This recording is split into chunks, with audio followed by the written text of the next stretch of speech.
ഇസ്രയേലിന്റെ വംശഹത്യാ നടപടികൾക്ക് ന്യായീകരണവുമായി America UN രക്ഷാസമിതിയിൽ കൊണ്ടുവന്ന പ്രമേയം പരാജയപ്പെടുത്തിയ ചൈനയ്ക്കും റഷ്യയ്ക്കും നന്ദി പറഞ്ഞ ഹമാസ്. അടിയന്തര വെടിനിർത്തലിന് കൃത്യമായ ആഹ്വാനം ചെയ്യാത്ത പ്രമേയമാണിതെന്നും പ്രസ്താവനയിൽ ഹമാസ് വ്യക്തമാക്കി. രക്ഷാസമിതിയിൽ പ്രമേയം വീറ്റോ ചെയ്ത റഷ്യയുടെയും ചൈനയുടെയും നടപടി അമേരിക്ക വിമർശിച്ചു. അൽഷിബ ആശുപത്രിയിൽ തുടർച്ചയായ 5ാം ദിവസവും ഇസ്രയേൽ ആക്രമണത്തിൽ നിരവധി പേർ കൊല്ലപ്പെട്ടു. റഫ ആക്രമണത്തിൽ നിന്ന് ഇസ്രയേൽ പിൻവാങ്ങണമെന്ന് US state secretary Antony Blinken ആവശ്യപ്പെട്ടു. അതേസമയം ഗാസയിൽ മരണം 32,000 കടന്നു. ഗാസയിൽ അടിയന്തര വെടിനിർത്തലും ബന്ദിമോചനവും ആവശ്യപ്പെട്ട് ഐക്യരാഷ്ട്രസഭ രക്ഷാസമിതിയിൽ കൊണ്ടുവന്ന പ്രമേയം റഷ്യയും ചൈനയും വീറ്റോ ചെയ്തത് നിർഭാഗ്യകരമെന്ന് അമേരിക്ക വ്യക്തമാക്കി. ഗാസയിൽ സഹായമെത്തിക്കാനും ബന്ദിമോചനവും ലക്ഷ്യമിട്ടുകൊണ്ടുവന്ന പ്രമേയം പരാജയപ്പെട്ടത് ദുഃഖകരമാണെന്നും വൈറ്റ് ഹൌസ് പ്രതികരിച്ചു. എന്നാൽ ഇസ്രയേലിനെ ന്യായീകരിക്കുകയും അടിയന്തര വെടിനിർത്തലിന് കൃത്യമായ നിലപാട് സ്വീകരിക്കാതിരിക്കുകയും ചെയ്ത പ്രമേയം പരാജയപ്പെടേണ്ടത് തന്നെയാണെന്ന് ഹമാസ് പ്രസ്താവനയിൽ ചൂണ്ടിക്കാട്ടി. വൻതോതിൽ ആയുധങ്ങൾ നൽകി പലസ്തീൻ ജനതയുടെ വംശഹത്യ ഉറപ്പാക്കാൻ ഇസ്രയേലിനെ പിന്തുണയ്ക്കുന്ന അമേരിക്കയുടെ നിക്ഷിപ്ത താൽപര്യങ്ങൾ ലോകം തിരിച്ചറിയുന്നതായും പ്രസ്താവനയിൽ ഹമാസ് വ്യക്തമാക്കി. 15-അംഗ സമിതിയിൽ 11 രാജ്യങ്ങൾ പ്രമേയത്തെ അനുകൂലിച്ചും 3 രാജ്യങ്ങൾ എതിർത്തും വോട്ട് ചെയ്തു.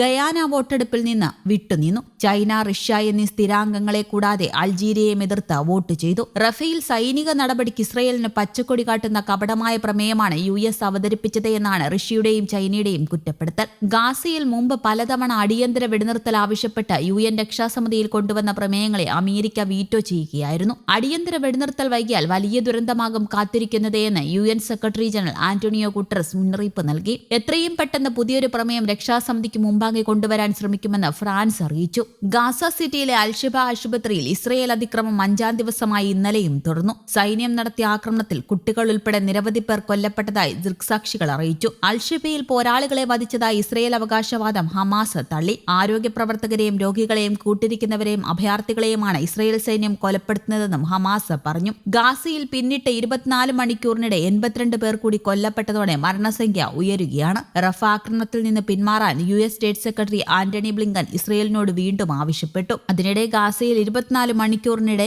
100-ലേറെ പലസ്തീനുകൾ കൂടി കൊല്ലപ്പെട്ടു. ഗാസ സിറ്റിയിലെ അൽഷിബ ആശുപത്രിയിൽ മിസൈൽ ഷെല്ലാക്രമണത്തിലും വെടിവെപ്പിലും നിരവധി പേർ കൊല്ലപ്പെട്ടു. പശ്ചിമ ഗാസയിലെ അൽമിന ഭാഗത്ത് വീടുകൾക്ക് നേരെ ഷെല്ലാക്രമണമുണ്ടായി. ഇവിടെ തന്നെ ശാന്തി അഭയാർത്ഥി ക്യാമ്പിലും ആക്രമണം നടത്തി. സെൻട്രൽ ഗാസയിലെ ധൈർ അൽ ബലാഹിൽ ബോംബാക്രമണത്തിൽ നിരവധി പേർ കൊല്ലപ്പെടുകയും ധാരാളം പേർക്ക് പരിക്കേൽക്കുകയും ചെയ്തു. സെൻട്രൽ ഗാസയിലെ നുസ്രൈത്ത് ക്യാമ്പിൽ ബോംബാക്രമണത്തിൽ 9 പേർ കൊല്ലപ്പെട്ടു. ആശുപത്രിയിലെ ഏറ്റുമുട്ടലിൽ 100ഓളം പോരാളികളെ വധിച്ചതായി ഇസ്രയേൽ സൈന്യം അവകാശപ്പെടുന്നുവെങ്കിലും അഭയാർത്ഥികളെയും രോഗികളെയുമാണ് കൊലപ്പെടുത്തിയത് എന്നാണ് പലസ്തീൻ പക്ഷം. ഗാസ യുദ്ധത്തിൽ ഇതുവരെ കൊല്ലപ്പെട്ട പലസ്തീനുകൾ 31,000 കടന്നിട്ടുമുണ്ട്. News desk Kerala Kaumudi.